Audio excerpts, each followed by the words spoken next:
Hi friends, my name is Megan and welcome to episode 73 of A Nutty Mess Knitting Podcast.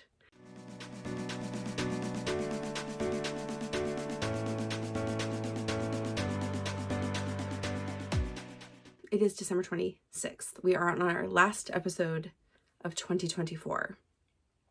I will film, I don't know, the second or the third next week.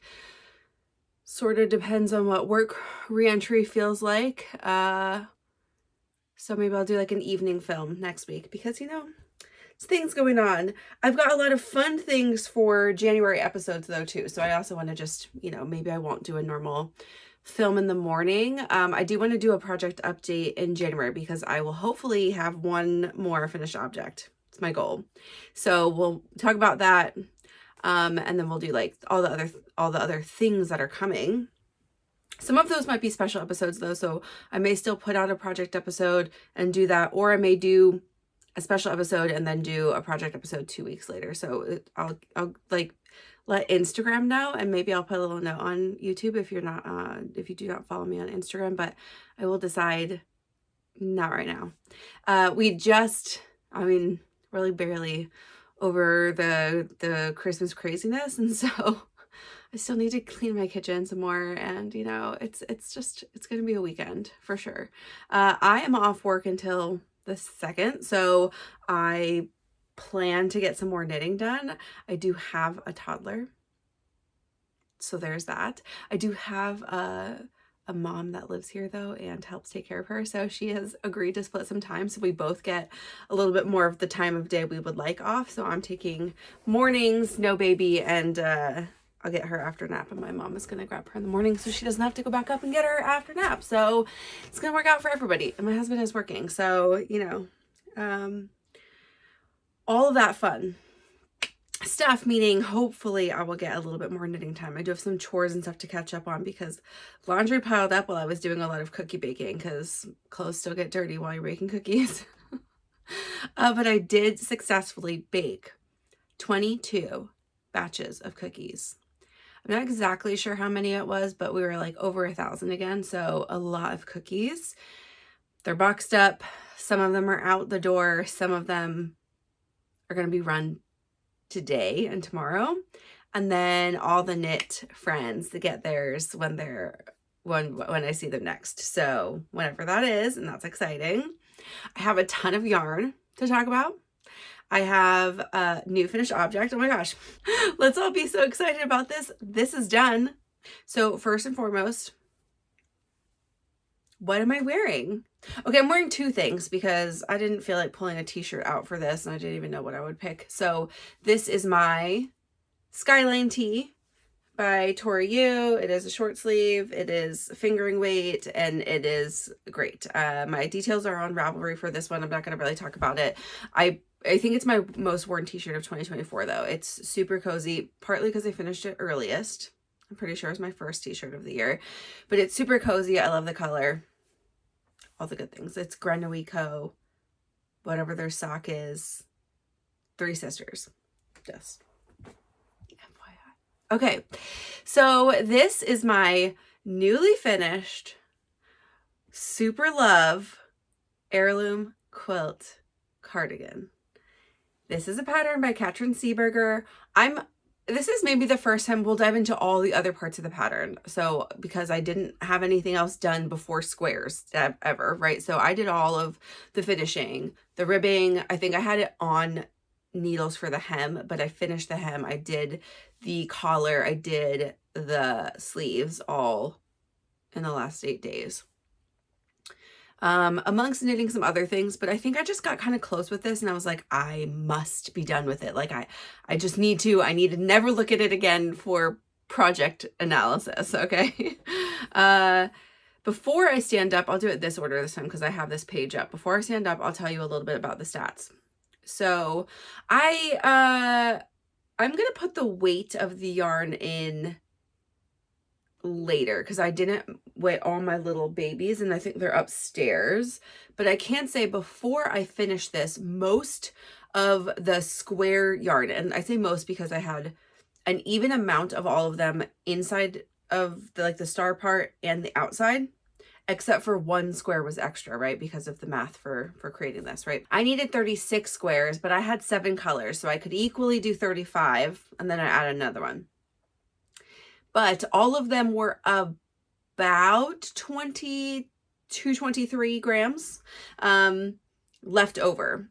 Then I used up the rest of the blue luster and the black to do, like, I used those first, and then I broke into I had a whole extra skein of both of those purposely, right? I knew I wanted that to be my collar and my sleeves when I bought the yarn. Then I used, and I have leftover black, but like not a lot more than 20 something grams, if that. And then so I used like a full skein for the hem and the collar. And then I used the 20 whatever grams left of the blue and all of it, all of the 100-gram skein except for a tiny bit for the sleeves. And then I use these guys. So I have like the most left over in the gold and the eggshell, and everything else is like a very minimal amount. Oh, and the palmetto, the green. So I will do the weights and put them into Ravelry so you can see the full thing, but fully this thing is like almost 8 full skeins of yarn. I think that's pretty safe to say.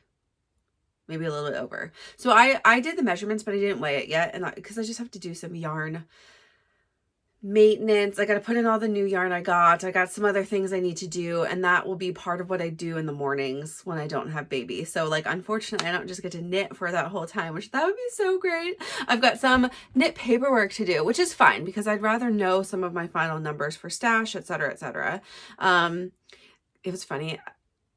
We had knit night. It was just me, Ariel, and Maya a couple of days on Monday this week, and we were chatting through things, and I was like, yeah, I want to get this done because I was working on sleeves, but I was like, I mean, I finished it on Monday night. I got home and I stayed up too late and I just finished it because I needed it to be done. But we were talking and I was like, I just really want to know like how far off I am from my stash goal, because we can rehash goals. We're going to do goals today. So we'll rehash some of my 2024 goals to see how I did on them.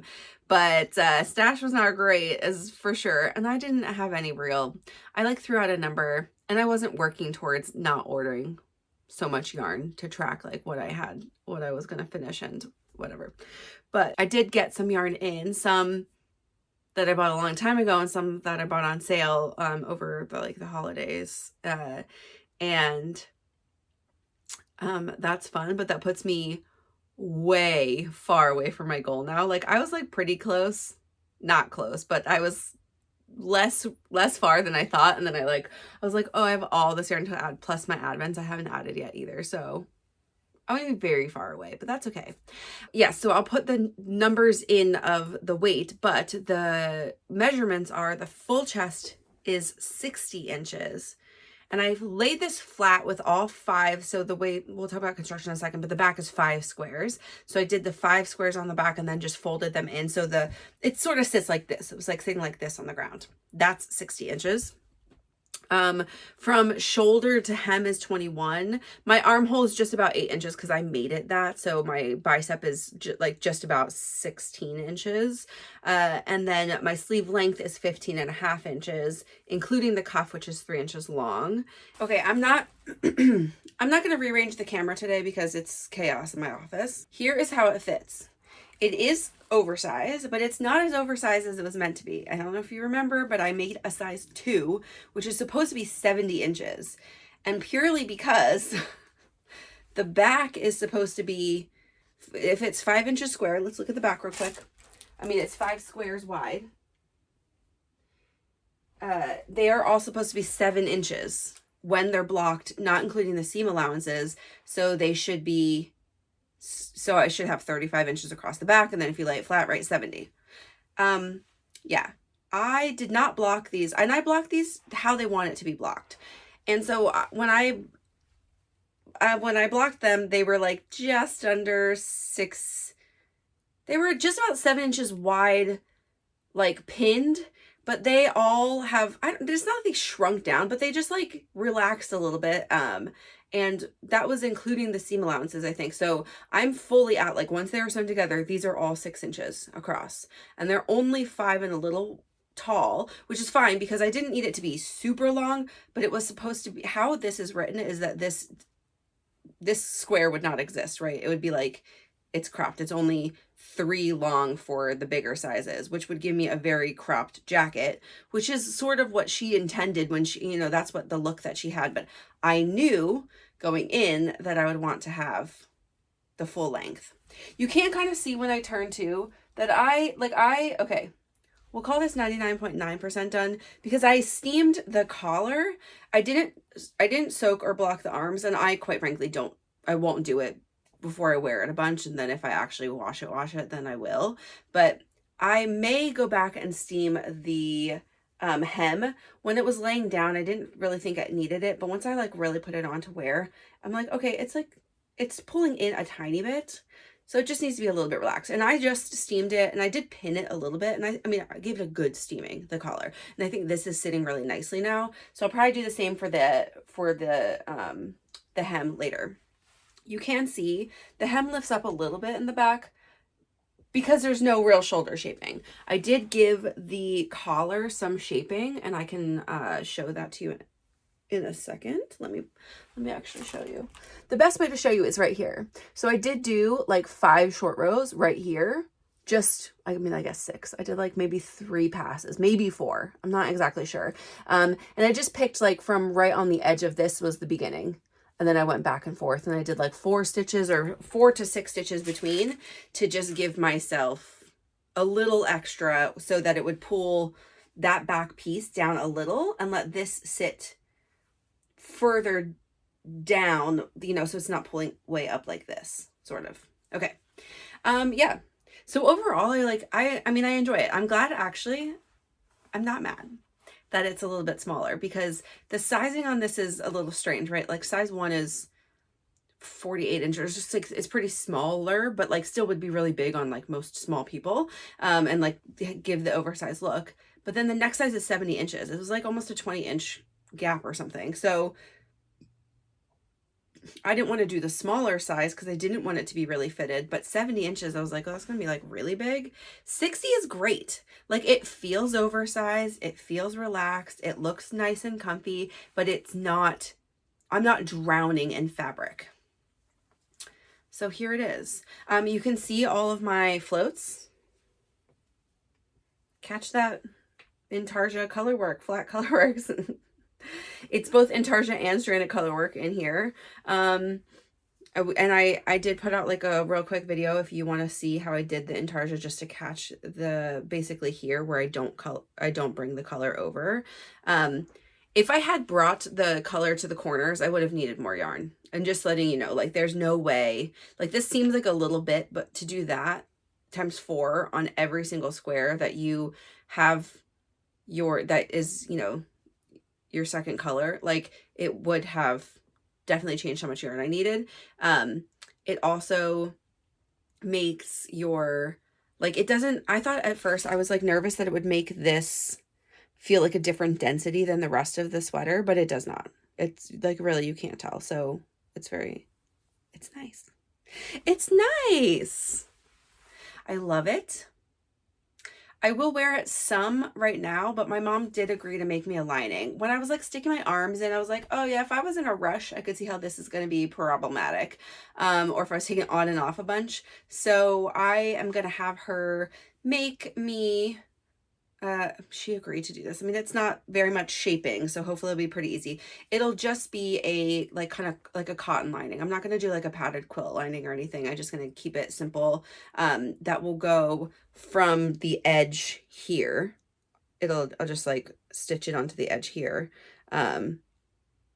all the way over just the square. So nothing in the sleeve. So it'll end, you know, it'll end here as well. So we'll see how we do that. It might be a little bit piecey. My mom self-drafts patterns a lot, so I have faith in her. Yeah, so overall, I'm very pleased with how it came out. I love the colors. They're not my typical blues, purples, pinks, reds, greens, But there's a little bit of those in this, and it's just, it's so fun. And like, it does give, I think the tweed especially really gives it that like patchworky, like old school vibe. And I just love it so much. Charlotte has done hers too. So I'm really excited for when I see her in January for us to take some pictures together with our very different looking cardigans. Like, they look so different, but obviously they're giving the same vibe of heirloom quilt. Oh, I didn't talk a lot about construction. So how this works is you're making all the squares, and then you sew the squares. There's not a lot of guidance on how to sew the squares, like in what order, how to do it. There is you know how many squares are going where, right? So you know there's 5 by whatever your length is. It was supposed to be 3, but I did 4, 5 by 4 across the back. So I had 20 squares on the back. And then I had each of your front panels are 2. And I don't know if like the other sizes are a little bit different, but like, that's clearly how this is, right? So 2 down. If you go on projects for this, there are some people that did like some half squares and other things to give more of a V-neck, to do a different underarm shaping, whatever things, but I kept it very boxy, and I think that's fine. So however you want to sew this, what I ended up doing was I did all the way across this seam here, and then I did this seam here, the back seam, and this seam. And then I seamed across the top. Okay, so I made all of the horizontal seams first. Then I just went and I just zipped up from, and this one I even did all the way. And then I did the underarm. There's 2 across the back, this same seam here, and then the underarm. So honestly, I didn't feel very crazy. I know in the moment, but like I honestly watched 2 pretty bad Christmas movies and seamed most all of it at once. Maybe minus 1 seam. I think I did 1 seam the night before, and then the next night I did all of the rest of it. And it didn't feel super arduous. I mean, obviously it wasn't like the most pleasant thing I've ever done, but you know, I think it's also very predictable. Like I knew exactly what stitch I needed to start with, and like to get them to like so the point of this and how she puts it in the pattern is you kind of want your tips to touch on both the sides and top and bottom, the points of the stars. Okay, so after you do that, then you're just picking up, and she gives a suggested number of stitches for the hem, but I don't know if I really achieved that so much as she did give a little guideline for like, you know, basically you pick up every single stitch on the hem that you see, right? And so I picked up just the same number per square to keep it even. And then same thing for the collar. She tells you essentially how many I think per square, and she just gives you a number too for like, which didn't hold true for me because I made this longer, right? So like that wouldn't have been the right number for me, but because I had a whole extra square. And I tried not to pick up, like I didn't really pick up like right in between 2, you know, I picked up just like the stitches on each of the squares, like not inside the seam or really close to the seam, so that it would zip those up even tighter. And I think it looks pretty nice, like it looks really even. And then I did, like I said, I did some short rows, and otherwise I just did like the 1.5 inches. All of them are real true tubular bind offs with like the setup rows and everything. And then the sleeves, she tells you, you have like basically, it's really interesting because I don't think she gives you a lot of measurements for them at first, but other than like at your bicep, but she essentially tells you, you have an option of like 5 different seam allowances to give yourself for how big your sleeves will be, and you just double that for your biceps. So I went with the 8-inch seam allowance because I knew that would be roomy enough for me to wear something underneath of it, but it wouldn't be like a huge sleeve. And also I was a little bit worried about the yarn because I was like, I think it's gonna go fast. So I'm glad I picked that size. I think it was perfect. So I seamed essentially I left 8 inches, which is not quite 2 full squares of allowance to then pick up stitches. I picked up the number of stitches that 8 inches was recommended. All the squares are made with 4.5 millimeter needles. The collar was 3.5, but the sleeve is 4. I think that's a kind of an interesting choice because it doesn't really exactly match gauge. Also because I think these are pretty relaxed colorwork squares. I could have gone with a 4.5. Anyway, it ended up being fine. I think that would just, like, I actually like the sleeve density because it feels like it matches more, like being slightly more dense.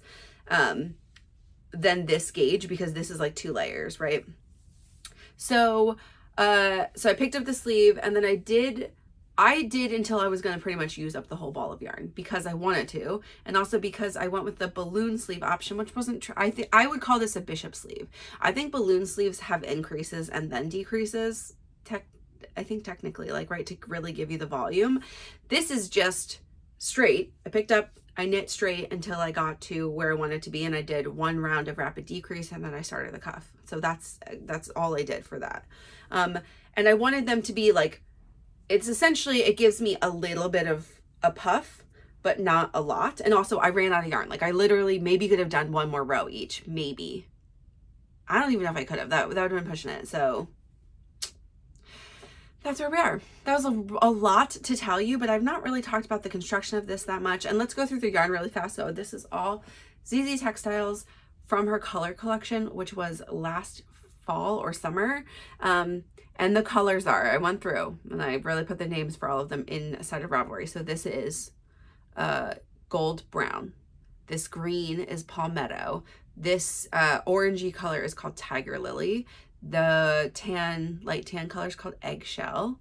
The black, what the collar is called seal. The pinky purple here is called old rose. And then the blue is called luster blue. And that's all the colors. And I love it. Super in love with it. Okay. Let's move right along to some whips. Okay, I'm going to skip the Northwoods V-neck because I did pick it up, and I picked up a sleeve, but I think I honestly did 5 rows on the sleeve. So that's not very exciting for us to talk about. But I did do some work on my Alchemy Pullover. So here it is. I didn't do any body in rows because I was at the end of a ball, right? So I didn't add a ball there. Instead, I figured out the balls that I wanted to use for my sleeve, which I think it looks amazing. So I did sleeve 1, and I am just started the decreases on sleeve 2. And I'll talk a little bit about how this sleeve situation is working because I find it to be slightly odd. I'm going to see how it turns out once it's blocked because I think it fits a little bit odd right now too. And that may be a little bit on me, but also it's a design choice. Anyway, let's talk about it. So this is the Alchemy Pullover by Leslie Howard. It is in testing. She is Knit California on Instagram and YouTube. And this is her second design ever. It's a drop shoulder, really simple design that has this lovely edge stitch detail, and then it goes down and around to join in the body, right? And then you've got some stockinette between the two little sides that go both front and back. I love this yarn, which is an over dye for me by my friend Ariel, who is Airy Knits on YouTube and Instagram. And yeah, so all I really did was sleeves this week. Maybe the collar. Did I have the collar done? I don't remember. If I didn't have the collar done, I love the collar. I think it's great. I think it looks really lovely. I thought the pickup on that went really smoothly actually, and I think it fits nicely. It'll be a little bit like, a little bit higher of a collar, but so these, like any drop shoulder that you make these days, like this little detail on the back sits on your shoulder, on the back of your shoulder. So not right up, not right on the top of your shoulder, like back. So one of the things that I think creates the issue I felt mathematically was there is that she tells you to pick up the underarm in the same place on both sides, but it's on the right side of, like, you pick up your picked up stitches first, or your cast on stitches for your underarm, and then you start. And if you do that on both sides, that would shift where the top of your sleeve is, right? The top of your sleeve would not be the same front and, or, on right and left.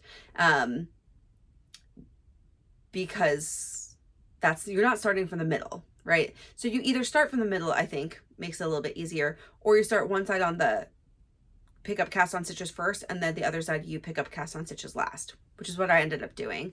I counted for that and just counting where my underarm stitches were so that they would just be evenly placed instead of slightly off kilter from each other. Because you're doing your stitch decreases, you do them here on the outside. It's essentially sort of like the back of your arm. So this is the back of the sweater, right? And your decreases start kind of like right near the top of your shoulder, if you drew a line down to top of your shoulder, and then they decrease down the backside of your arm. So the front of your sleeve kind of looks the same, but the back you can see the decreases. It's an interesting choice for decreases. That means you also do decreases every 2 rows to kind of keep that, to create that line. And so there's no decreases for like 5 or so inches, and then there are decreases. I end up doing extra decreases because I felt that the sleeve was much too large at the cuff for me to comfortably wear that, and it was too short still. So I needed to add a few rows, and I thought it would look weird if this started and then stopped in the middle. So I just did some extra decreases. This is a knit 2 purl 1 cuff though, so I needed to do it in sets of 3. So I did, I think maybe 6 extra decreases. So I added 12 rows, which is odd because I'm also off on gauge quite a lot. Like my row gauge is like, I have more rows. I have less rows in 4 inches in the pattern. So like you'd think it would have made my sleeve longer, and maybe her sleeves are just really short. But that was way too short on me. And I think this will, like, I could definitely, I know I can always block sleeves to give me more length. And I will actually probably block this to give it a tiny bit more length because I still feel like it's a little bit short. And I want to make sure that this, right now, to me, it just like, when I put it on to try the sleeve length on, I felt like you could see the puff at the back of where the decrease started because it's sort of like very abrupt. But I think it'll relax. So I'm hoping, like, it doesn't look weird on anybody else who's taken pictures, but I haven't like seen a video of it on somebody to see like, is something weird happening in their arm? Are they holding their arm? Like if I do this with my arm, it looks normal. If I do this with my arm, it looks a little bit weird. So, you know, I don't know. We'll see how it goes. I will just have to, you know, try it on and play with it a little bit to see. I'm not going to re-knit the sleeve. Probably it'll just be something that I'm like, man, I won't do that again. Right. But yeah, so I started decreases on sleeve 2. I don't imagine I'll finish this before end of year, but that was one of my goals. I would have to like never do anything else for the next 2 weeks and just, or next week and just knit on this. And I have other things to do, but I do want to get pretty far. The test is due like the 2nd or 3rd week in January. So I would like to be done with pictures done and everything like in the 1st week of January at the latest. Okay. And my little stitch markers are just at the top of both sleeves. So we'll see how I get on with that. That is as a reminder, I'm making size 5, which is 54 inches. Recommended ease is 9 inches. It's not 9 inches for me, but it's not far off, 7 inches. I used 4.5 millimeter needles for the body. The cuff is only a 4 millimeter needles. I think the collar was 4, might have been 3.75. And again, that's some like basic superwash, 231 yards for 100 grams, and an over dye by Ariel in a color that has no name. Okay, I didn't work on my birch again because obviously I'm a little bit trying to kill some of the whips, and those are not the ones. Didn't touch my traveler either. I did work on my stripes, however. I'm gonna flash one project up here. I'm not gonna do the details really, and I'm not gonna talk about it very much, but I did bring it down because I wanted to show you just what I ended up doing, so I also don't forget. Is I was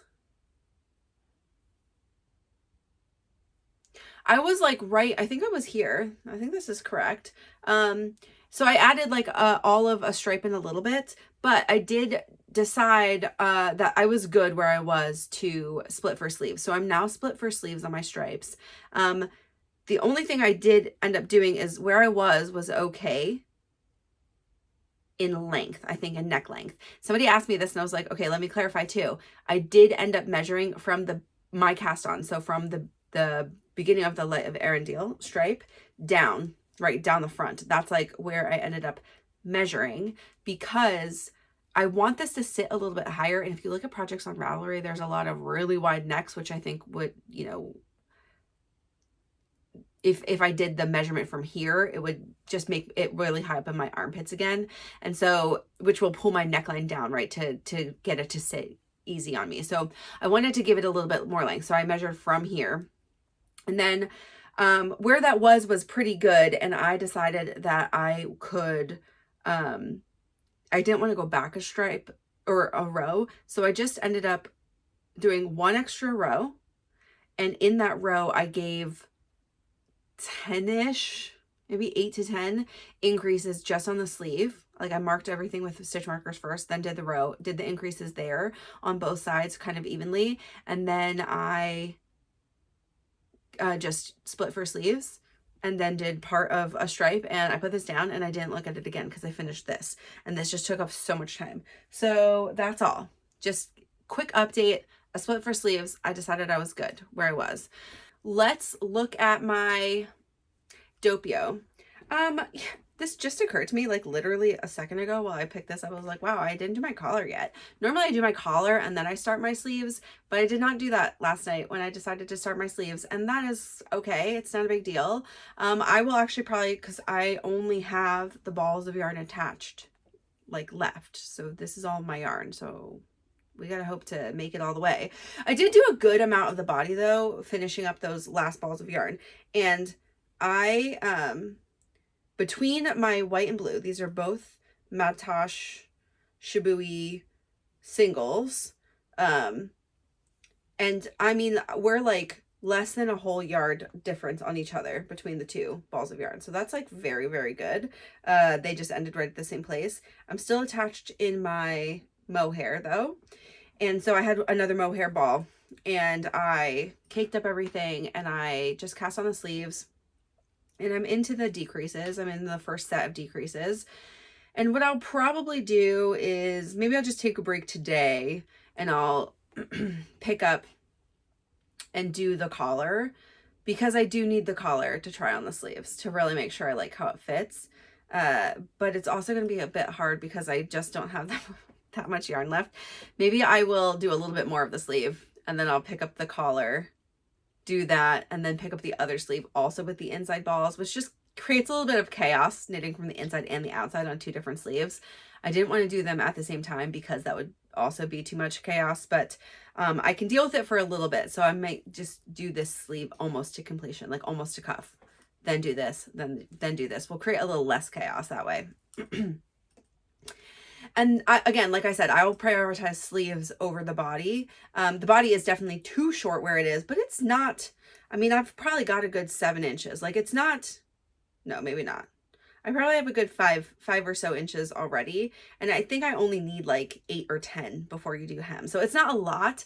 And again, that's like, the yoke is a lot of yarn. So like, I'm pretty confident I'll be okay.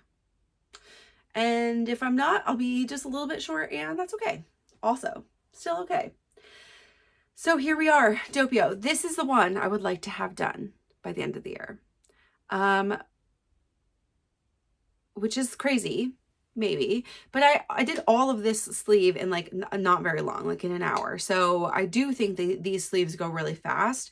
So I am kind of hoping I can do the sleeves and the collar all today, like this sleeve and the collar all today, including a little bit of pickup of this one.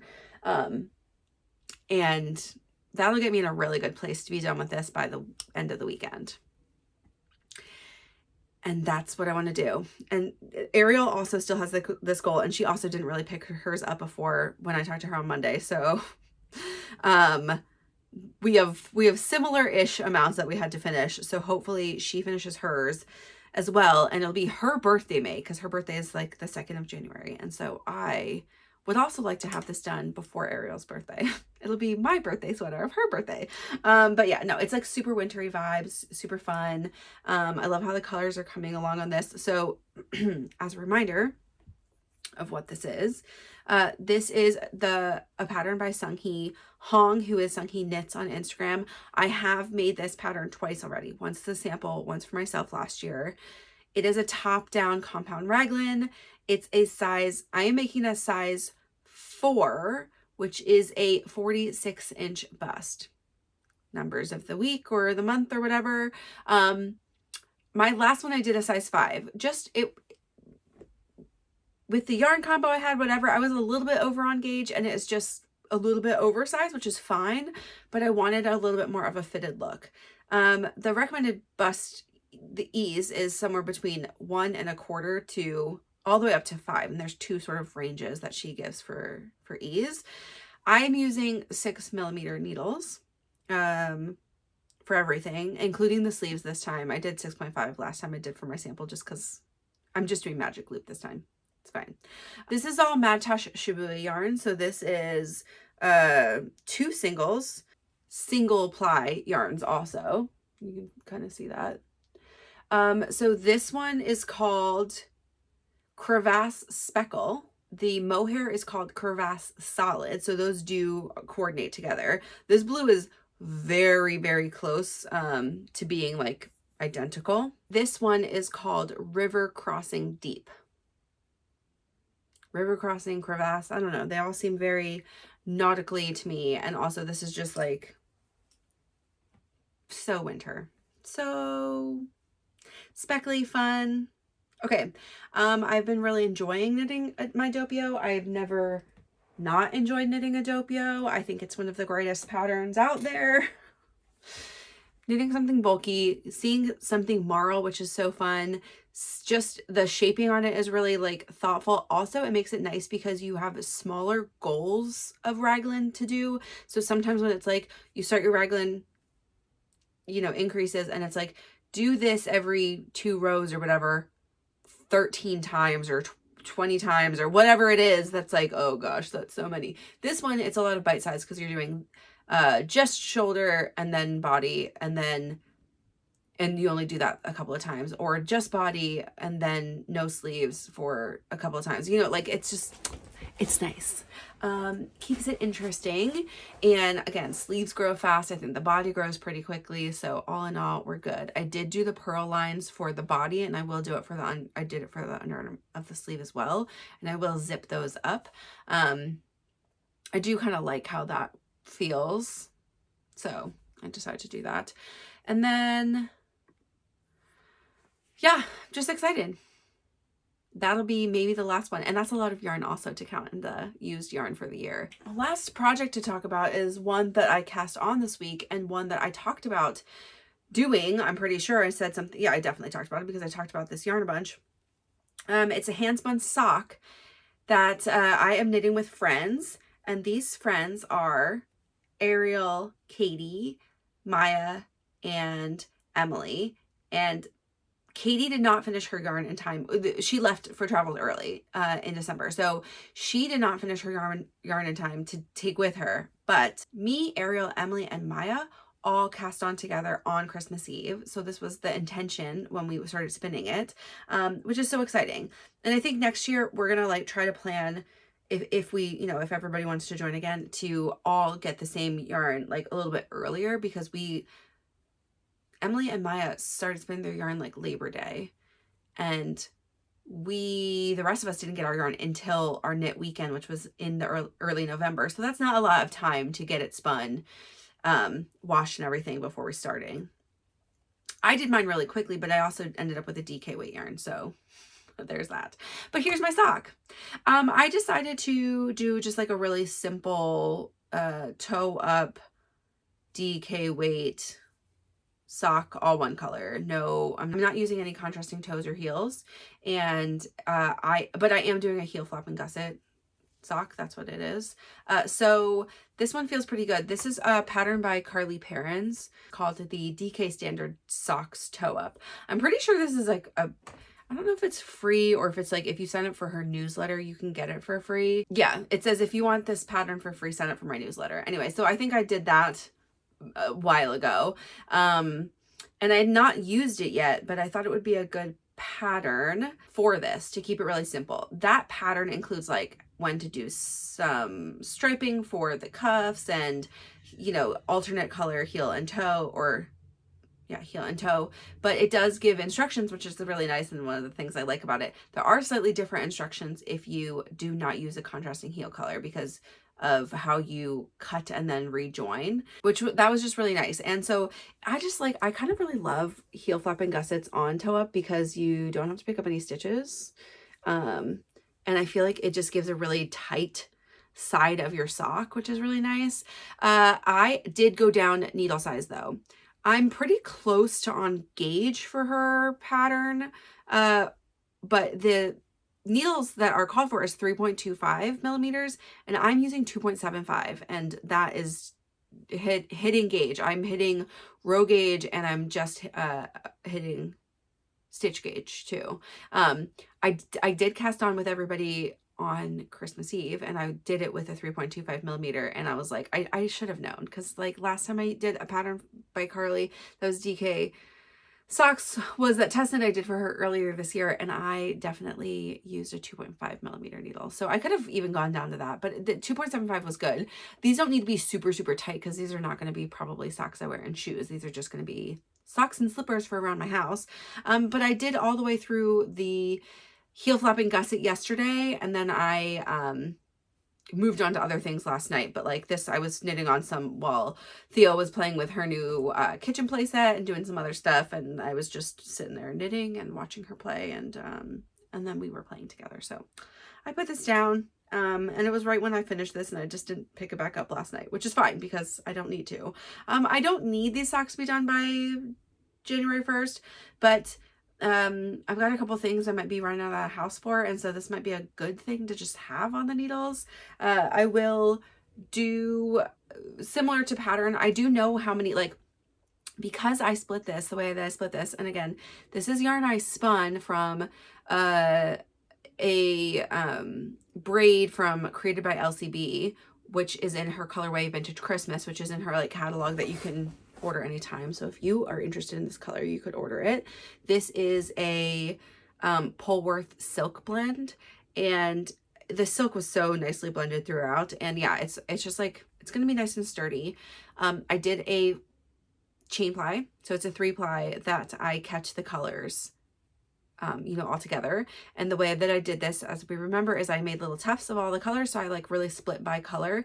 And because there was just a large swath of red, I split the red in half. So I have 2 red repeats. Whereas if you see any of my friends' socks, if you watch Emily's, I don't know when Emily will film, but Ariel's podcast maybe will come out this weekend, and her socks are going to look really different because she did not split her red. So her red is not repeated the way that mine is, right? So they are all going to look very different from each other.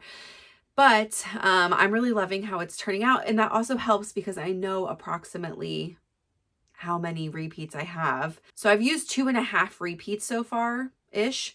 You know, this is the 3rd time I'm in the green. Yeah, so 2.5-ish repeats, and I have 4 of each. So I might only use to 3 in a little bit, and then I will move on to the second sock. I will probably cut, like pull off yarn and cut so that I am at the same gold to start. That doesn't mean they're gonna end up looking exactly the same, because like it really depends on how consistent my spin was, if I end up doing like the heel in the exact same place and stuff with color. So they still might look a little bit different, but I think I would rather them start at the same place and look kind of similar. And yeah, so I'm really excited. They're looking great. I probably will not make these super tall because I don't really like tall socks. So yeah, probably just about 3. Though maybe I'll try to finish up, you know, almost all 4. We'll see. We'll see how much that grows in the foot of the sock, because like toe up socks like this already sits right at the bottom of my ankle, and I probably only want to add like maybe this much. So yeah, and I think it's a 1x1 cuff, or no, maybe I think it's a 2x2 cuff, and so we'll see how I want to like cast off and everything to keep it stretchy.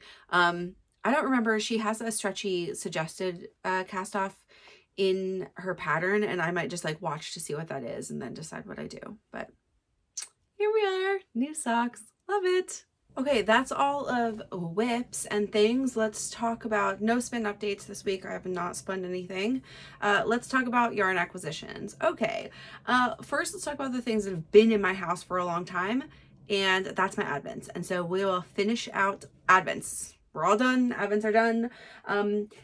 Allie has been posting all these colors on Explorer Knits too. I don't think she's done posting, so these may still be spoilers for you if you're not updated, but the open date for this was the final open date, which was the 21st, which was solstice. That was last Saturday. So These shouldn't be real spoilers for anybody, but I will still say, if you don't want to look away. This is box 7, and this was the variegated called Euphonic. It's really beautiful. It's got a lot of color in there. And then this is 8, which is called Fantasy. Just as a reminder, I got the Denali box. So this is all like on the Superwash Denali base. Here they are together. Yeah, obviously these are maybe my favorite 2 together, though I maybe have one single favorite from some of the other weeks. Anyway, I will remind you that Sylvan called this a 10 out of 10. And I will say that color-wise, I think I really, truly loved all of them. Those first couple, which are on her Instagram, so I'll just say, are brown. Not like colors I would typically knit with. And so if we do swap amongst friends, those are probably the ones I'd first get rid of. But I still really like them. Like, it's a rich color. It's really beautiful. Then this is the day of box that's called Head in the Clouds, and then the main color, and then the mini is called Daydreamer. And this one also is not something I would typically like really be drawn to, but it's so beautiful, like so beautiful. I very much think I do want to keep this one and maybe do socks or do a little shawlette with it, because it's really, really pretty. It's like such a dreamy color. Duh, Head in the Clouds. And here's what else we got in the day box. So no mugs this year, which I'm a little bit sad because I don't have an Explorer Knits mug. I don't own one, and I really love mugs, so that seems like a miss.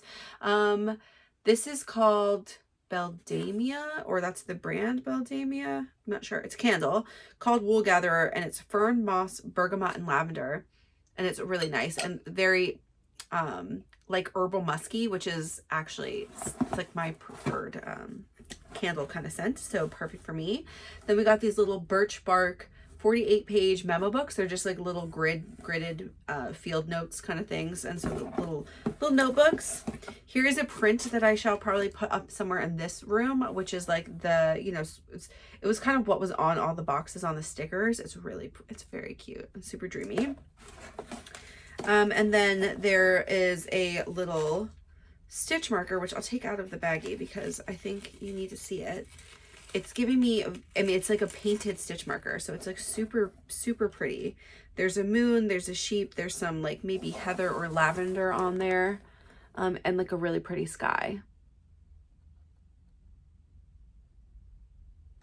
And this is by Knitting and Root. And that's what they are on Instagram if you want to look them up. But so great. So really, really good box there. And all things that I really like and will enjoy. Like nothing that I'm like, ugh, I don't need that, and I'll get rid of it because that's a good candle. Probably will just stay down here in my office. Okay, let's do Fibre Fox. So first I'll show you all. If you've been watching my stories yesterday, I finally caught up on all of the things because I didn't do them the last couple of days. And I really truly didn't open them, right? Like when I open them is when I film is when I open them. So this is the entire fade. So this is all 24. It's so pretty. I'm really glad we got into like very much almost black here. I really love it. I don't have any other things to say other than I love it so much, and I can't wait to use it. And I would like to use it next year. And so I don't know what I will start. If anybody has any really amazing Advent ideas, let me know. For a fade specifically, I want to use it as a fade. I want it to truly fade into each other. I might do a sweater. I could do parts of a blanket. I could do a really nice shawl, though this is like, do a really big shawl. I want it to be as stunning as this fade is, okay? Now, I did get the extra sock skein, and I'm a little bit sad because I wish I'd gotten like 5 of these because this color is amazing. If she does any more order, I don't think I'm going to use it right now. And I don't want to use it in a project with this, even though this truly has all of these colors in it. Like, it's so good. But there's just something about this that is like, this is like maybe my most perfect, like light color variegated, because it's white. It's very cool toned white with some icy blue, some light pink, a little bit of purple down here, and then black flecks. man, I don't know. I love it so much. And like purple flecks and red flecks, actually, they're all in there. I think what I would potentially do, if she does this on pre-order next year, which she did the golden hour, which I think was 2023's, this is the witching hour. So I think she did golden hour for last year's advent. And so, and then I think she did a pre-order, but if she does a pre-order of this color again, I do think I would pay for all that shipping and everything and just get a sweater quantity of this. Because like this to me looks like it would be a really amazing, like if I held this with like a really like white or a light gray, like a silvery gray, I could make a Dear Duomo. I would wear it. It would be so good. Okay, I don't know. Anywho, then we got these really amazing, which if I had ever looked at this would have reminded me the color order, because this is in color order. Pink, purple, blue, dark gray. This is like little stitch markers that are they're just right now on a little string, and so one of them is like a lobster claw and the rest of them are just like actual stitch markers, which I will totally use because they're very pretty. Then I also either opted for, or this is the only option, I can't remember, honestly, I have no idea, the bag. So here is the bag, which I also did post on Instagram. It's got 2 pockets on the inside. It's got a nice flat bottom, and it's got a drawstring at the top to close it out. And it's cute. There's not a long strap. There's just these little straps, but this will be nice to add in for knit night things. And so, I mean, and that's like a good size. Like a t-shirt will for sure fit in that. And so that's also really nice. I only have probably like 3 bags that are not just open totes for t-shirts. So it's nice when I have something like that I can like close up, and so I'm not like chaosing my yarn everywhere, which is what I tend to do. It'll be nice because I'm gonna have a sock on the needles like all year long, that I will use some of my smaller bags too. Like my mom made me 1 or 2 that are like just for socks and stuff. So that'll be fun. Okay.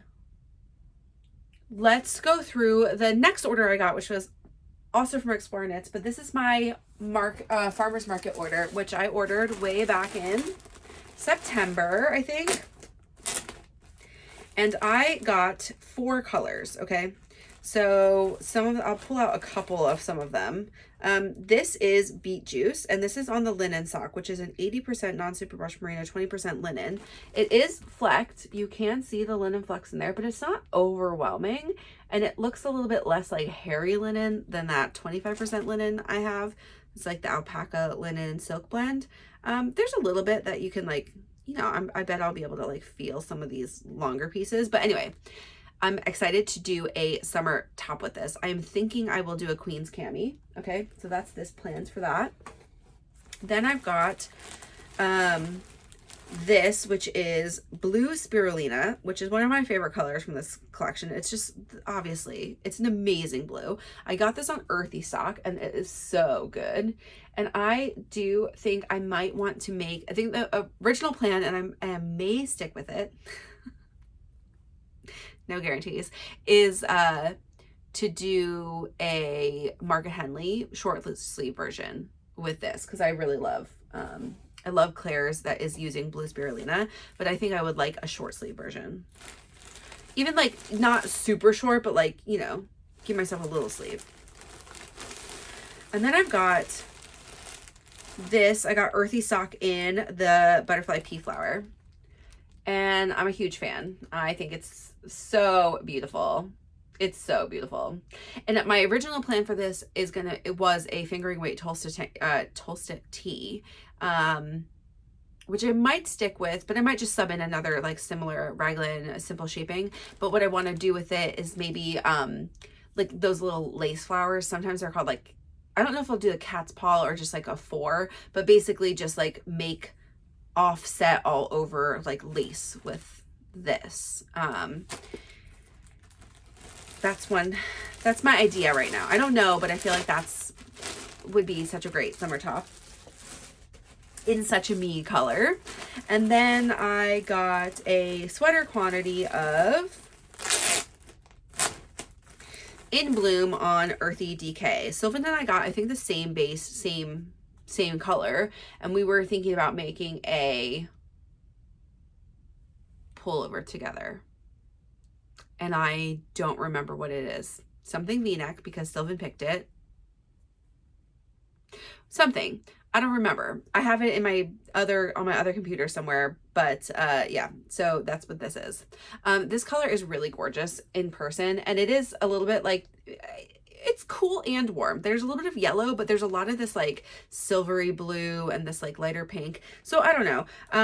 But I think I will really love it, and it'll be like a little bit of a not typical me pastel sweater, but I'm really excited to have it and have a little something different in the closet. Okay. Then I went for some, I still think some of these colors are a little bit out. That's all of my Explore knits. So I also ordered from Yarn Jam in her holiday sale, and I got a couple of, she was doing like some oopsies and one-of-a-kinds. Maybe that's what the sale was. And actually this color reminds me really strongly of, I don't have it because it's skeined up, it's somewhere, or it's caked up, of when I did the Sky colorway from Back Loop Yarn and Fibre. It reminds me of that color. It's a little different. I think it's got a slightly more green tinge to it, but this one is called Spruce. It is like a really bluey gray. I don't know, maybe it's not really green at all. I mean, it's similar to that color, but this base is her silk linen fingering, which is 65% silk, 35% linen. Okay, one of the reasons I got this is because I really wanted to try this base, and this was like on super sale, so it was like, I mean, and it's a luxury base, so it's like, you know, it's not expensive, but it's a little bit more expensive than a regular skein. And this was like on a lot of sale then. Okay, so it's this really beautiful color, and I am gonna make some sort of tee or tank with this. I got enough to make a t-shirt. I think, okay, so then I also got it in the color Fur, so same base. This one I think I want to make a dune drifter with. It's what I've been dreaming to do, something, a dune drifter, with one of these colors, right? I now have a bunch of like silk linen type base things for summer tees, and I did a lot of merino tees this year, so I'm going to try to do some more of these like really truly summer weight things. This is almost like a marriage of these two, to have some more tanks and tees that are really great for the hot days, which we don't have that many of, to be fair, but it is nice for layering too, then you won't get overheated. Okay, the other thing I got from, this is all Yarn Jam from Trisha. So the other thing I got is, she said she had just made too much of this Sailor's Delight on her super sock, which is 75% superwash merino, 25% nylon, and 463 yards for 100 grams. Oh, by the way, this is 496 yards for 115 grams. It's gonna be, it's like really thin. Oh, I know. This one, maybe I decided Dune Drifter for this one, because I think for this one, I want to do that Stromboli t-shirt by Caitlin Hunter. I got that pattern when it came out at the end of the summer, and it's so gorgeous. So between the two, maybe that one, maybe this one, but that is a light fingering, so I need to use one of these too for that. Okay, so this one is, sorry. So this one is Sailor's Delight. And so this, it has this really beautiful like splotches of purple. It's a deep pink with a little bit of this like super sunsetty, right? This just is sunset to me. Like, it's such a gorgeous color, like really vibrant pink. I've been craving some more pink knits. So I got a couple of skeins of it, and I got the sock sets either came with this orange or this purple. So I got a couple with the purple and one with the orange, and I was just more like, if I want to use them for contrasting something, maybe I will do I could do a color work with a contrast of this. I could also just steal these and use for something else because they're really fun colors. It's probably more likely what will happen, like especially for my year of socks and stuff. I need, you know, I don't need more minis. Some of them will not have minis, but then I get more options that way. Okay. This is called Summer Sunset, and this is on Surrey Halo, which is her 65% Surrey alpaca, 35% silk. This is a light Surrey, so this is 437 yards for 50 grams. I got these to hold with potentially this color from Back Loop Yarn Co., which is called Flourish. I originally got this to make a t-shirt, and I had a plan for it and everything, and that's could still be a thing. But I have now two orangey t-shirts. I can add another one, but I actually don't hate wearing that color. And I'm like, it would be like kind of fun to have that color toned down just a tiny bit in a pullover that I wear. And so my potential idea for this is, I think this is enough yards to do a skyline pullover. So like this skyline tee, but do it in the DK version, which I have made before, and is in that green yarn that's so crunchy and I hate so much. I still wear it plenty, but I just really don't love that yarn, and I would love to make that sweater, which I very much like the shaping of, and I think it's super comfy, in a yarn I really adore, so I can wear it more. So this is a plan. This is the plan. Okay. Next, from Trisha, I also got some, I know, you guys, I went a little bit crazy, but it's okay. This is kind of like a birthday present to myself. I got some Shanico from her, or I got some Fibre. So this is Shanico. Some of it is not Shanico. These are 2 Shanico, like they're one of a kinds, some sort of tester. One says 12.14, one says 12.18. And I really loved this one, but there's only one of all of these, I think, left. And I thought it was so great, but there were a couple of these in various amounts, but I thought this one with a little bit more red would be fun to hold together. And so I think I'm just going to combo spin these and do something that's like I'm going to spin this at Valentine's Day or right before, so I could like maybe start a little handspun project with them for Valentine's things. And it might be something for Theo. I'm not really sure. Could be something for me. It's just really fun and I love it. Then I got one, I just really liked this. This was a super fine superwash merino. I thought this would be fun to do spin for socks for next year. It's actually giving me this vibes of this sweater really hard. It's like all the colors from the sweater. It's really pretty. It's cute. It's a little bit more like, looks like a painted, like slightly less saturated for some of the colors. And then this is actually a trial from one of mine. So this is called One of a Kind 1.2, and it's a comb top natural merino. It's 19.5 micron. We ended up adding a color to it, but this was like one of the prototypes from the first like 5 or 6 that she had sent me, and I love this one. It's one of my favorites of the prototypes, and so I was like, it's still there and it's on sale and I'm gonna get it. And so here we are. A little bit of Fibre. And so I've got a merino, a superwash merino, and some Shanico to add to the collection, which my Fibre's grown this year, but I have spun quite a lot, so I feel good about that. And that is a very fun. That's all for acquisitions, if that wasn't enough for you. Okay, so this week I read 5 books. 5 books, and I'm working through Lord of the Rings, 2 Towers. I'm almost done, very close to being done. And I started the 4th of this one series. We're going to talk about the 4th one. Yes, they're pretty short though. Okay, so I read first Janet Ivanovich's Now or Never, which is Stephanie Plum, number 31. These books have been going on forever. I started reading them.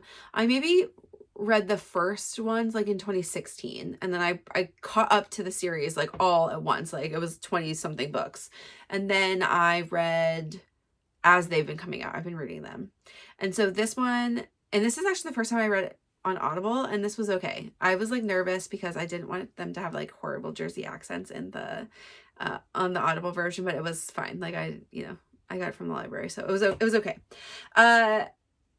If you have never read these books, Stephanie Plum is a bail bonds agent in Trenton, New Jersey, and she works for her cousin, and she's pretty bad at her job, and she's got 2 boys she's been juggling for like 25 of the 30 books or more. 25 of the 31, more than that, I think even. And I hate them. I really enjoyed like up to 7 or 8, maybe a little bit more than that even. And then I just feel like she has not grown as a human very much. And some people around her have. The boys have changed probably the most. And she is just like stagnantly the worst.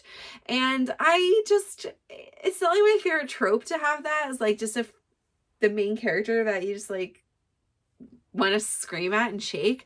So I don't know. I needed to read this one because something happened at the end, was like a stupid cliffhanger, and like this one, it took the whole book to get to a decision. And I think if you have read these and you know what I'm talking about, I think she made the wrong decision. And it was a decision about boys, And I think she made the wrong decision. And so there's that. Will I continue reading them? Because it like literally ended with, "This is not the end." That was like the last words in the book, which I'm sure are like on a separate leaf. Anyway, I don't know. My mom also reads them. So I sometimes, like this one, I made her read it first. And I said, "Did she come to a decision? I cannot read it if she doesn't make a decision." She's like, "Yes, she did." And I was like, "Okay, I don't care if you think it's good or bad. I will read it then and decide." And then we talked about it. And I said, "Wrong decision." And my mom was like, "I agree." Okay.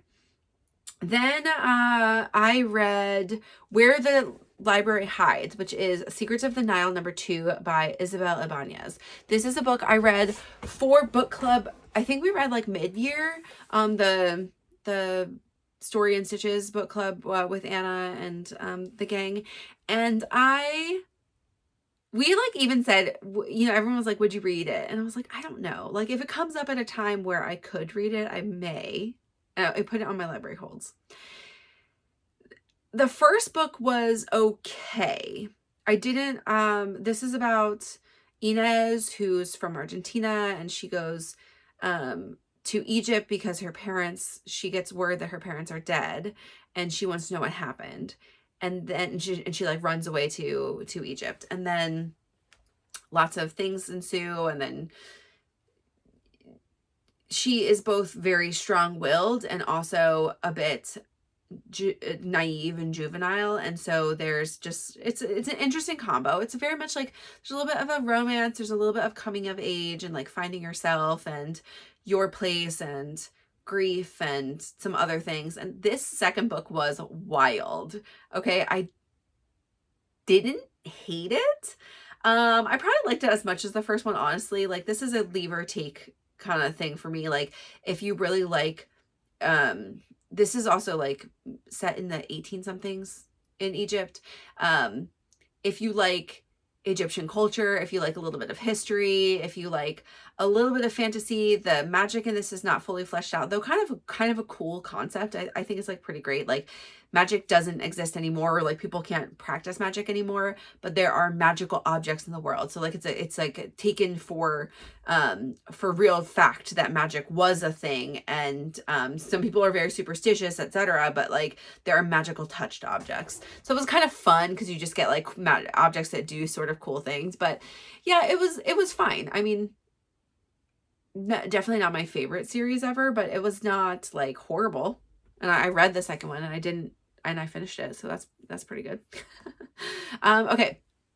Then I decided I needed to read something. So it was partly like while I was baking cookies, and also I was finishing this, that I was like, I need something where I can use a little bit of my focus, but I can still listen to and just like, yeah, I don't need to focus on the book a lot.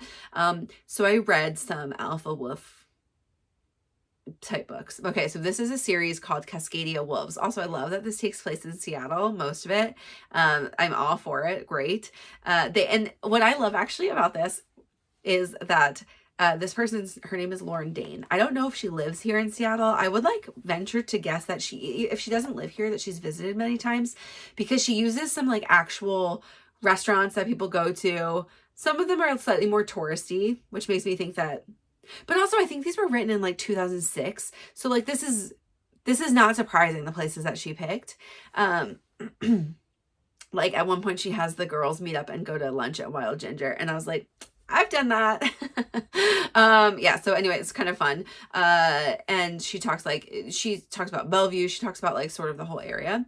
So the first book, and these are also renamed books, so I don't know what the first original names are, but here's what they're called now, is Pack Enforcer is the first one.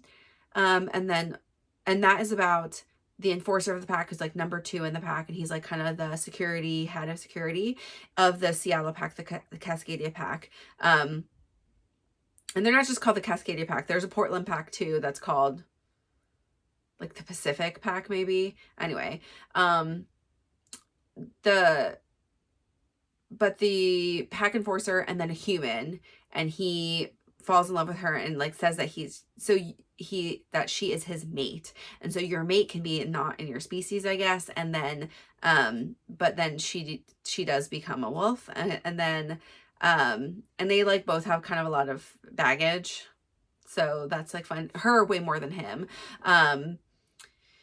And then like something that all of these books have like a running theme of there is a bad guy in the background who's kind of trying to take over, and like he's like organized crime. He's called, like, they literally call him, I think, like the wolf mob. But he's got some organized crime going on, and he's a bad guy. Okay, so that's like the whole understory. But Wolf's Triad is about one of the sisters of the Cascadia wolves. There's like, I think 3 or 4 sisters. I think maybe there's 4 sisters and 2 brothers or something like that for this family. So I think like maybe all of them get a story. But this is one of the sisters who is like the accountant for the pack, and she is she goes down for a meeting with another pack and finds a mate. And then there's this weird thing that's happening with all these books where the female, it's just like they feel too deeply in these wolf bonds that they have to have an anchor bond. So they basically have to have sex with somebody else in order to be anchored to another person, so that if their mate dies, their anchor will like keep them from losing their mind. That's literally the whole lore that you get from this. So it's just like a way for there to be more dirty scenes. And these are very spicy books, by the way. I mean, I would give them like easily a 4 pepper here. Like, this is not, if you are not into open door, like very explicit scenes, do not read these. But there's just more because there's another person. Then there's feelings that have to be blood or whatever. In the very rare case, that anchor bond becomes your other mate. And like very rare, it happens like once a generation among all wolves. And so this is the time that it would happen. Obviously it's called Wolf's Triad, so that's the reason that you can see it on the cover of the book. This is not really spoiling much. And then the third book is called Wolf Unbound, which is about one of the enforcer sisters. She's like a bodyguard, and a human cop that has been helping with stuff with this organized crime become mated. And that one is a really good book. I actually really like that one. That's maybe my favorite. And you get more into like the real bad stuff that's happening with this like mob. And I'm in the 4th one now. So those are the books I read. And I'm gonna have to do some real work to get through The Return of the King and the rest of Two Towers by the end of the year, but I'm gonna try. So let's talk about goals. First, let's go over some of my goals for 2024. One of them was be stash conscious. Use what I already have and love. I did use a lot from stash. I prioritized most of my projects from stash, so I did do that to a degree. But then I was like, oh, I'd love to be 10,000 yards stash negative. I am not going to be negative this year, very much so. But that's okay. I am also, and I was like, part of it was to try to buy with intention. So mostly to have a pattern in mind when buying. For the most part, I think I did do that. Like there's some bases I wanted to try out, some other things, like some of the stuff I got this time, I do have tentative plans for, but they're not as firm as some of my other plans. But like the farmer's market all has a plan, you know, like most of the stuff I bought from pre-order all has plans. And then one of the other goals was make at least 10 patterns bought in 2023 or before, but not used. And I did do that for sure. I don't know what they are, but I know I like marked off. I did a lot in the beginning of the year, honestly. So that is good. That goal accomplished. Be smarter about test knitting is another goal I had. And sample knitting. Only say yes to patterns I truly love. And that I have yarn on hand for, or only need to supplement in a small way. So goal is to do less than 20 test knits. And let's see what I did do. And I did 17 tests, not including my waffle head wrap, which honestly took me an hour. So I'm not going to count that one. But I counted even other hats and scarves and shawls and stuff. And mostly I did shawls, so those were bigger. So 17 test knits. I did buy yarn for my Haley sweater, which I knew I was going to do because that was going to be my, like, I knew way before even the test call came out that was going to be my Christmas sweater for 2024, which it was. Okay, so then I also did purchase yarn for my 3 Seasons pullover, which I don't regret, and my Kip sweater. Also no regrets. Those were 2 new bases to me. I didn't really have anything in stash that would have worked for them, and those are 2 of my favorite sweaters I made this year, so no regrets there. Overall, out of 17, that's not so bad. 1 really, really truly intentioned, and 2 like not so much, but also that was fine. One of my other goals was to do a sweater spin. Accomplished. Sweater even done. That's exciting. And then another one was to spin 4 pounds of fiber, which is a lot. And I don't know that I accomplished that this year. I'd have to look back and count up all of the things that I did, but I do think that is 16, that's 16 4-ounce braids. I mean, I did 6 with my sweater spin, and I off the top of my head know that I did at least 7 or 8 more. So like, I'm very close if I did not meet that goal, like very, very close. And overall had a really good year of spinning. So I spent a lot of new to me fibers, different kind of things. Yeah, and I had a lot of fun, and I had like some things I had planned. I like actually got to do this year, and that was really good. Out of my make 12, I have completed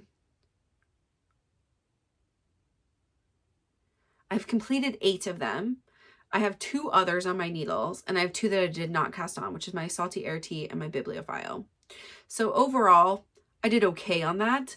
But yeah, that's a rehash of goals that I had for 2024. Or here are my goals for 2025 that I have so far. I may like finalize these come like the first week of January, and then like put them in a really nice way on the screen or whatever. I'm not going to do it right now because it's just not the day or time for me to do that. But one of my goals is to finish the Christmas stockings for my family. So this is the thing that's going to be like a new fiber art for me. It's not new. I've done this a lot, but I have not done it in many years, and this is cross stitching. So I have these very fun maybe I'll pull out one to show you next week. Yeah, because I'll bring it into my office. And I have these, they're like vintage. I'll look at the pattern. I have like the patterns, and my aunt sent me she sent me the cross stitch magazines because that's where they were in. They're like these little heirloom antique looking, like very intricate, busy pictures of like a room in a house, stockings. And at the top, there's like these little like letter block type looking thing, and you put your name in there. So we'll all have our own scenes. So my mom made these for us when we were little, and they came out in like 84, 85. So they were like newish then, right? I don't remember what my dad's was, but my mom's is like a kitchen scene. And maybe there's like a little tree in it or whatever, but it's got like a kind of an old black like kitchen stove. And some other stuff in it. It's like, got pies or whatever. And that's her picture. Mine growing up was a Christmas tree with like a little rocking horse on it and like some other stuff in the room. And that is what is going to be Theo's. I thought this was lost. So I thought I was going to have to remake this for her. And I do have the pattern for it. But my mom pulled it out of storage, and I was like, oh, well, that's convenient. So I'm going to rip out my name on it, and that's when I'll show you, so you can really see what it looks like next week. But I'll rip out my name, and I will put in hers, and then and I'm, because reuse, right? And then I think mine might be started, and mine is like the crafter's room, and it's got like a quilt and some balls of yarn on the floor and some other things going on. And then Mike's is a workshop, and his is almost done. I think I'm 80% done with his, and this was like 3 years ago, and I just put it down, and I have not worked on it at all since. So hopefully it looks okay. I will have to dig it out. But I've decided the way I'm going to do this to really get myself to do it every week is every Sunday. And I've decided Sunday is going to be the day. Every Sunday, I'm going to work on it for at least 2 hours. And that could be during her nap or at nighttime. And depending on what our day looks like. But that is what is happening. Every Sunday, before I do knitting things or whatever, I'm going to do some cross stitching so that I can be done with this. I'm really hoping to be done with all of them, all 3 of them, the adjustments to mine, Mike's, mine, however far it was, by the end of June-ish. So because they get like basically an entire stocking is made behind it, and this is just put on the front. So the liner and the back need to be done, and my mom is going to sew them for me, and I'm going to give her plenty of time to mess around with it. So that's the plan, folks. Let's try to stick to it. So that's a goal for sure. And that also leaves me time if we ever do hear or anything about baby 2, then maybe I will start on baby 2 stocking. So there's that, stockings. So I don't think I'm going to have a stash number because I just don't know that I'll achieve it. I do think I want to buy with intention. That's still going to be a thing. Try to buy with projects in mind. And I might look at what I brought in this year, and I might just make a goal of having to bring in less than that. That maybe is what I will do. Not necessarily be stash negative, but to bring in less than what I brought in this year. The other thing I would like to do is I will make a make 9. I'm not going to share it this week because I do think there's one or two things I might want to swap out on the one that I've like loosely made, but I will make a make 9 for myself. I'm also going to make a make 9 for my family, and that's not including the socks. So year of socks is also a goal, all stash socks. I showed you socks, and I think I'm already going to adjust this a little bit because there's some things I want to do, and I might do 2 kid socks in 1 month is what will be the goal. So I can do a couple pairs for myself with stash I already pick out ahead of time. Because I would like to make some socks for myself from stuff from stash. So anywho, and maybe just like 2 or 3 pairs of socks for me. So I'll just add a couple skeins in there, which is fine.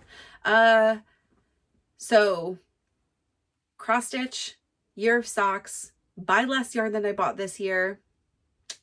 And it hopefully won't be super hard for me to do. I mean, we're going to have yarn things that we still go to. Like, I think we'll still go to Rose City. We're going to go to Flock. There may be another EKF La Mercerie pop up. So there's not things like, there's definitely going to be reasons for me to buy yarn still next year. I just want to use things I have. So I do want to make myself a make 9 for me. And I definitely want to make all the things in that. And one of my goals is to start that in January. So one of the projects will be cast on in January, just so I really spread them out throughout the year. Cause I felt like I hit August and I was like, oh crap, I didn't cast on so many of mine that I had plans for. I do think I am going to do the same thing as last year, where I'm going to prioritize projects of yarn I already have. So when I get yarn in, I don't just shiny object, ooh, let me cast all of that yarn on. I'm going to really try to keep most of my projects be cast ons from yarn bought this year before. And and I will also make a make 9 for my family. So this is going to be things. I would like to make a sweater for Mike. I would like to make a Christmas sweater for myself this year, and maybe another matching for Theo. Maybe just different sweater, but just like the same yarn or similar color family. I'll probably make something else for my mom, though it might not be a sweater. I will,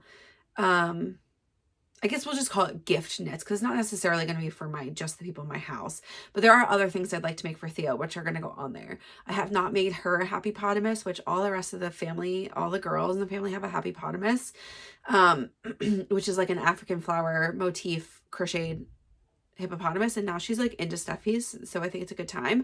I also want to make a couple of the things for Moosh and Friends, so I'm going to put them on a make 9, so I actually do it this year. And yeah, so those things will pop up. There's also like a couple things I've got some spun yarn for her, and like I do want to probably make her more things when she's a little bit bigger, but like there's like a cardigan I'd like to make her. There's just like a couple things that would be fun to do for her this year that she would really like, and she loves that little red vest. She's tried to wear it like every day since we maybe took pictures like with Santa. Which I didn't end up using that sweater for pictures with Santa, but I did try it on her that day. So that was the 20th. So she tried to wear it like many times over the last week, and it's very cute. And I'll put it on her for a little bit, but she gets hot. And then I do have I would like to do another sweater spin. I'm just going to right now call it do a sweater spin. I have some ideas for a sweater spin. I've got some stuff that's in stash. And then I also potentially really want to make a woolen spun sweater, which I don't have stuff for. So, but that might be the year after. I don't know. We'll kind of see how the year progresses, but let's just call it a sweater spin for now. And because I thought that 4 pounds of fiber was pretty, I do think I achieved that goal, and it seems like that's like a pretty reasonable amount to spin. And will keep me spinning a little bit more than I have like the last month or so. I think that I will keep 4 pounds of fiber as the goal again this year. So 4 pounds of fiber sweater spin, same goals as last year. A make 9 for me, a year of socks, crochet projects, buy less yarn. And then my one other goal, that's like a lot of goals, but these are like mostly things I kind of already do, just want to stay front of mind, is around testing. And this is not that I'm not going to test. That's not what I'm saying. I do think I'm going to try to test only for designers where I already have a connection with them in some way, or I really like the testing experience. So there are some designers that are going to be out for me on that because I just maybe didn't have a great testing experience, or I just felt like it was kind of lackluster or something like that. Like designers who are definitely in for the testing experience, like not necessarily that I'm just going to say yes to everything, but like if I saw one that I like the design for, I would say yes to, is like Rachel Costello, Claire Jackson, Tori. Even though Tori doesn't really have a testing experience, I've never not loved the final object, and I think hers are like some of the cleanest patterns I've had that I've tested, as in like not a lot of mistakes, no typos, she answers questions, that kind of thing. Yeah, I'm not going to tell you who's out, but you know, there are definitely a couple of designers that I tested for and it was fine, but I just, you know, it wasn't something I would like super recommend. So if I can't recommend it to a friend, then I will probably not do it again myself this year. And yeah, and just being smart again about testing. I thought this was an okay amount of tests I did this year, but really if I did like less than 12, like wouldn't that be wild? Less than 12 big tests. Like I wouldn't count a hat or like maybe even a cowl. A shawl I would count, but like big tests, no. Less than 12 garments or shawls would be a pretty good goal for me. Just so I don't have 4 tests on the needles and none of the projects that I really want to get done of things that are out there. And because I do love to knit the new thing, but I own a lot of patterns at this point and I get paid for tests and patterns a lot, and I need to knit some of those. So we'll see how it goes, but yeah, that's a good amount of goals. I know some of you have shared them. If these jogged any good ones for you, do you have any goals you want to share with me? Let me know. What have you been knitting on? Is there anything that you're trying to finish by the end of the year? Give me all the good news. Tell me how, you know, your festivities went or your days off. I always love to hear from you below. If you have any superlatives, you don't have to go back to last week's episode, but remember, I am going to do a superlatives episode. So what best, worst, least favorite kind of things do you want to know about my knits this year? Could be about wearing it, about knitting it, about the yarn. It could be about all of the different things. I got some really good ones last week. Keep them coming.